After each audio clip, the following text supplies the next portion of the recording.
이른바 햄버거 회동을 주도하면서 비상계엄을 사전 모의한 혐의를 받고 있는 노상원 전 정보사령관 구속 상태로 검찰에 넘겨졌습니다.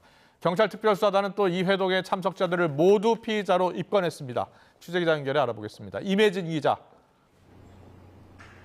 네, 경찰청 국가수사본부입니다. 비상계엄 비선실세로 지목된 노상원 전 사령관이요. 오늘 검찰로 송치된 거죠?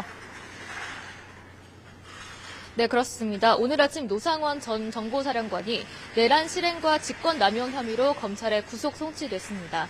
노 전 사령관은 수첩 내용을 누구와 상의했는지, 윤 대통령과 직접 비상계엄에 대해서 논의했는지 등을 묻는 취재진 질문에 아무런 답하지 않고 호송차에 올랐습니다.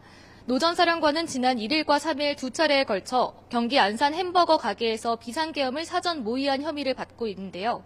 경찰은 이 회동에서 노 전 사령관이 계엄사령부 합동수사본부 산하의 비공식 조직인 수사 2단을 꾸려 중앙선거관리위원회를 장악하려 한 것으로 보고 있습니다. 경찰 특별수사단은 또 오늘 1, 2차 햄버거 회동 관련자 모두를 피의자로 입건했습니다. 1차 회동에 참석한 정보사령부 김봉규 정성욱 대령을 문상우 정보사령관의 공범 혐의로 고위공직자범죄수사처에 이첩했고, 이들과 함께 계엄 직전 판교 정보사 부대에 대기하며 병력을 운용한 의혹을 받는 정보사 계획처장 고동희 대령도 공수처에 넘겼습니다. 경찰 특수단은 계엄 당일에 있었던 2차 회동 참석자이자 수사 2단의 단장과 부단장을 맡을 예정이었던 93의 육군 제2기갑 여단장과 방정환 국방부 혁신기획관도 피의자로 입건하고 소환 통보했습니다.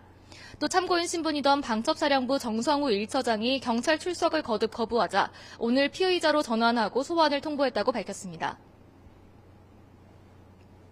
네, 노 전 사령관 수첩 내용이 공개되면서 파장이 커지고 있는데요. 지금 계엄 사태 전모가 조금씩 드러나고 있는 것 같습니다. 어떤 내용들이 주로 담겼습니까? 네, 경찰은 지난 15일 노 전 사령관이 운영했던 경기 안산 점집을 압수수색해 60여 쪽 분량의 자필 수첩을 확보했습니다. 경찰은 이 수첩에 국회 봉쇄라는 표현과 함께 정치인과 언론인, 종교인, 노동조합, 판사 등이 수거 대상이라고 써 있었고 일부는 실명도 적혀 있었다고 밝혔습니다. 경찰은 수거를 체포 의미로 해석했다며 이들에 대한 수용 및 처리 방법까지 수첩에 언급됐다고 설명했습니다. 또 사살이라는 표현도 있었던 것으로 확인됐는데요. 우종수 국가수사본부장은 어제 국회에서 수첩에 사살이라는 표현도 담겼느냐는 질문에 사실에 부합한다고 답했습니다. 경찰은 수첩에 NLL 북방 한계선에서 북한 공격을 유도라는 문구도 있었다고 밝혔는데요. 앞서 더불어민주당은 계엄 세력이 비상계엄의 정당성을 만들기 위해 북한을 자극하려 했다는 의혹을 제기하며 윤석열 대통령과 김용현 전 국방부 장관을 외환죄 중 하나인 일반 이적죄 혐의로 고발하기도 했습니다.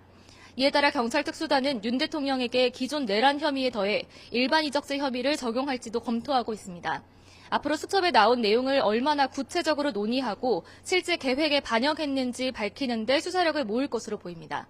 지금까지 경찰청 국가수사본부에서 YTN 임혜진입니다.